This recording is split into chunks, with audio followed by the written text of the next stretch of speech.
Hello friends, welcome back to my channel. तो चलिए आज मैं लेके चलती हूँ आप लोगों को हमारे साथ बेलेघाटा की शॉपिंग करने।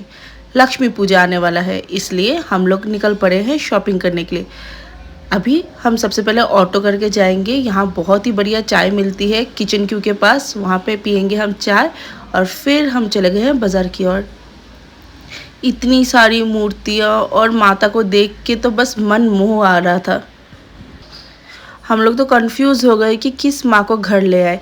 उसके बाद यहाँ छोटी छोटी रेडियो में ज़रूरत की सामग्री मिल रही थी पूजा के लिए, तो वहाँ भी हम लोग चले गए और हमने यहाँ से काफ़ी कुछ लिया, जैसे कि आलता, सिंदूर, कर्पूर, शाखा पौला और भी जो जो हमें सामग्री पूजा के लिए चाहिए थी। और ये तमाल मेरा वीडियो बनाते हुए।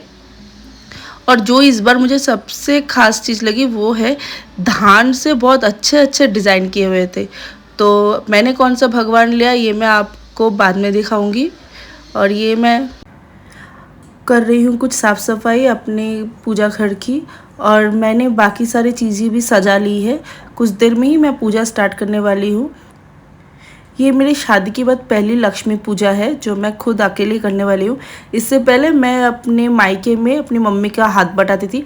मेनली मम्मी पूजा करती थी और मैं सब अरेंजमेंट करने में मम्मी की हेल्प करती थी। तो पता नहीं, मुझे बहुत डर भी लग रहा है और थोड़ा कंफ्यूज भी हूँ कैसे क्या करूँ और कैसे शुरू करूँ। अकेले रहने के कुछ साइड इफ़ेक्ट्स भी है, ये उनमें से एक है कि मुझे ठीक से नहीं मालूम कि कैसे सब कुछ करना है। काफ़ी कुछ है जो मुझे समझ में नहीं आता है, जिसके लिए मैं बार बार अपनी दोनों मम्मियों को कॉल करती हूँ और पूछती हूँ कि ये क्या होगा, अब क्या करना है, ये कैसे करना है। मैं कोशिश करूँगी कि धीरे धीरे मैं सब सीख जाऊँ। कुछ खास चेंज तो अभी तक आया नहीं है मुझे लगता है, बट मुझे चेंज लाना ज़रूरी है अपने में, क्योंकि अब मुझे लगता है मेरी रिस्पॉन्सिबिलिटी धीरे धीरे बढ़ रही है। मम्मी का हाथ बटाते बटाते जितना मैंने सीखा उतना अब मुझे थोड़ा काम में आ रहा है, लेकिन अभी भी मुझे बहुत कुछ ऐसा है जो मुझे नहीं मालूम। लेकिन अब बहुत कुछ प्रॉब्लम का सॉल्यूशन हमारे यूट्यूब से मिल जाता है। आजकल कुछ भी अगर सर्च करना हो तो YouTube is the best place जहाँ मैं कुछ भी ढूंढ सकती हूँ, चाहे वो पूजा की सामग्री हो या पूजा की विधि हो या फिर मंत्र हो। इन टेक्नोलॉजीज़ ने हमारी लाइफ कितनी इजी कर दी है ना, बस अपनों की कमी पूरी नहीं कर पाती है। लगभग सारी अरेंजमेंट्स हो गई है, अब मैं बैठने वाली हूँ पूजा के लिए।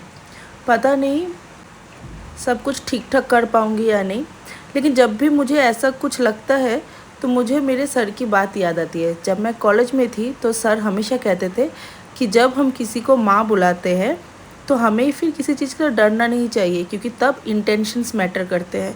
और अगर मुझसे पूजा में कोई भूल चूक हो भी गई तो मैं माँ से माफ़ी मांग लूँगी कि माँ अगर मुझसे भूल चूक हो गई तो मुझे माफ़ कर देना। सर की ये बात ज़िंदगी भर मुझे याद रहने वाली है। मिलते हैं नेक्स्ट ब्लॉग में। Bye bye.